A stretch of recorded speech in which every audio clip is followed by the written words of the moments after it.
Attorney, unahin na natin. Ano ba yung ibig mong sabihin sa post mo na Republic of Mindanao soon? Sir, una sa lahat, gusto ko lang pong linawin na I did not mean to be cryptic, no? In fact, yung call for secession ng Mindanao is part of our history. Okay. Ang naging malinaw lang po kasi pagkatapos po nung very expected na desisyon po ng ICC Appeals Chamber, ay nagkaroon po ng dalawang uri ng reaction, no? And it really reveals that dalawa po talaga ang Pilipinas. At para sa akin, it is these kinds of developments in our laws and in our history that keeps pushing us apart. No? So ang mga katulad po ng sentiments nila, kaibigan kong si Congressman Kiko Barsaga, for example, no? He has been pushing for secession of Mindanao, and I really think it's not just because of parang revolting, no, against the current situation, but rather recognizing na dalawa po talaga ang Pilipinas. Okay, but just to clarify, Attorney Bondoc, sabi niyo po dalawa ang Pilipinas.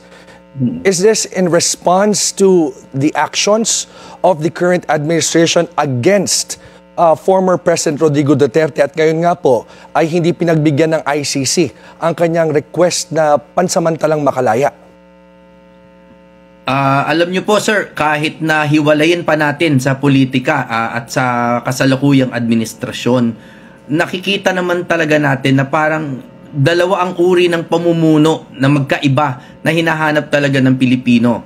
Like, we see how polarized we have become, no? Kapag, eto lang, sa pamumuno ni BBM, hanggang ngayon, surprisingly, yung mga dati po niyang kritiko ay sang-ayon sa kanyang pamumuno, or at least they don't want to call for his resignation.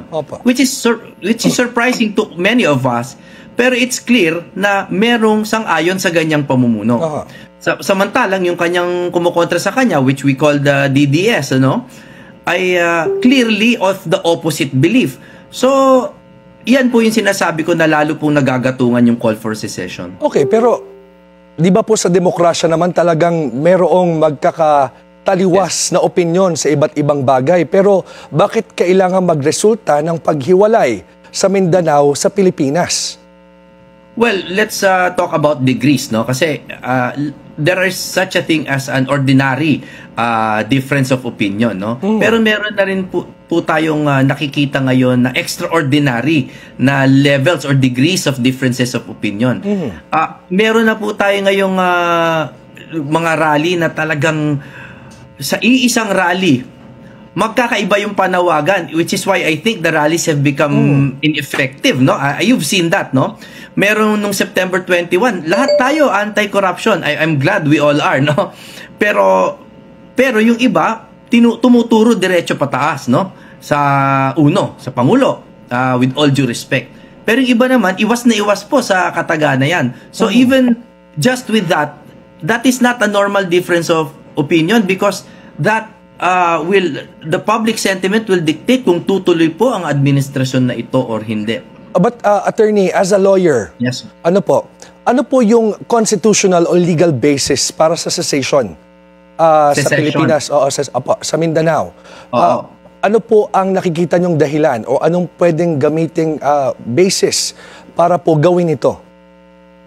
Alam niyo, in international law naman, lagi naman pong may mga bansa na nag-self-determine, ano? Ika nga. No, so we cannot talk about it along constitutional grounds, because this exactly is about changing the constitution. In fact, it's about changing the territory and the population of and the very definition of our country.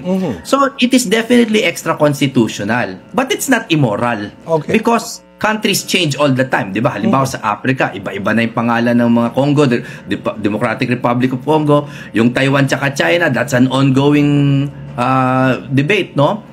So I think it is a matter of management and economic structure more than anything, and of course a matter of control. Ang Luzon po halimbawa, no,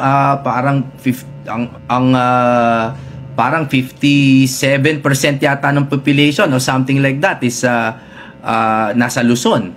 Pero ang food production po ng Luzon is 46%. no? Baliktad po 'yan sa Mindanao, for example, na 20 something 24% yata sila ng population, pero 35% ng food population diyan po, no? But attorney, food production rather. Well, given your arguments, hindi po ba imbis na ayusin yung sistema, bakit paghiwalay ang nakikita niyong solusyon?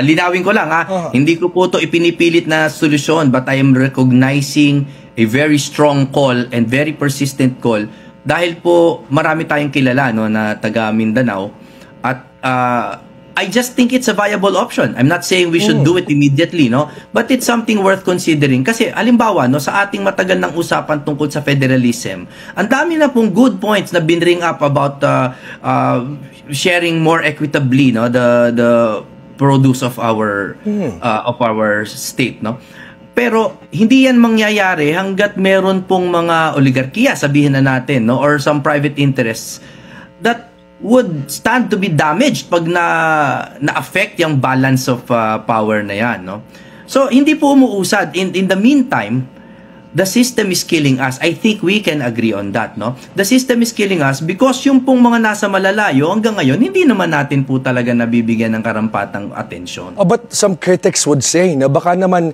itong sinasabing hindi pagkakapantay-pantay ay hindi naman dahil doon sa sinasabing, tayo ay bahagi ng isang bansa at nakafocus lang sa isang lugar, But it's more of the proliferation of political dynasties in different parts of the country, What can you say about that? Well, again, that's a constitutional problem. The proliferation of dynasties is largely due to the vagueness of the Constitution on the definition of a dynasty. Alam po natin lahat yan. Pero hindi natin mabago. Kasi po, iyan po ang problema. Many of us recognize that the Constitution has to be rewritten. Pero hindi tayo magkasundo kung sino yung hahawak ng ballpen. So hanggat nandyan yung problema na yan, hindi yan mababago. And in the meantime, we are suffering the inefficiencies caused by the old Constitution. It hasn't been updated for so long. Now, how do you address concerns that the push for secession is being used as a political tool by the allies of a dynastic family like the Dutertes to deflect the controversies hounding the family? Well, first of all, secession is a political matter. But so I agree that it's political, but that it is a political push from the Dutertes, there's no proof of that, the call for secession predates even our modern times. It's since the Spanish colonization era.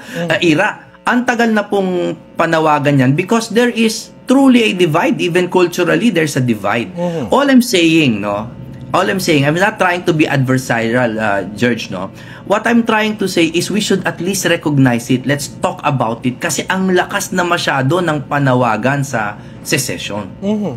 Is it the same reason kung bakit nagkaroon tayo ng Bangsamoro Autonomous Region of Muslim Mindanao? Yes, absolutely.